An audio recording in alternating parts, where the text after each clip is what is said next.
เรียกไว้ก็เสียมาตอบให้หลายคนที่ถามเขามาเนาะที่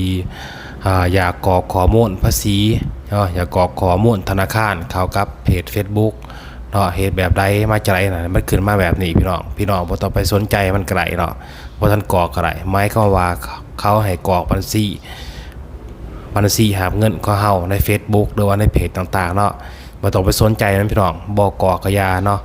ที่สำคัญให้พี่น้องเฮาเฮ็ดงานให้เขาก็คือลงคลิปลงรูปภาพลงข้อความให้ได้หลายคลิปได้หลายรูปภาพต่อวันหนึ่งเนาะที่สำคัญบ่ต้องไปใส่เพลงที่ไม่ติดลิขสิทธิ์หรือว่าเพลงบ่ติดลิขสิทธิ์ก็แล้วแต่พี่น้องบ่ต้องไปสนใจบ่ต้องไปลงเนาะให้ลงคลิปเดียวๆเลยพี่น้องอธิบายคลิปเดียวๆของเฮาเลยบ่ตาผ่านแล้วเขาจะเสิร์ชหาเฮาเองการที่ใส่เพลงเนาะทางเฮาผ่านต้องผ่านการสั่งให้ไหลจากเนื้อหาเนาะคลิปเดียวรูปภาพผ่านไปแล้วมันจะมีข้อความเด้งมาให้เฮาใส่เพลงฟรีเนาะบ่ติดลิขสิทธิ์ถึงมีติดลิขสิทธิ์หากมี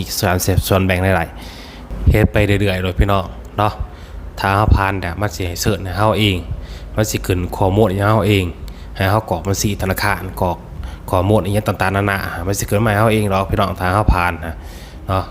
แต่ว่าเฮาเฮ็ดคลิปลงอย่างเดียวตั้งใจเฮ็ดคลิปบ่ให้มันผิดกฎสำนั้นแหละพี่น้อง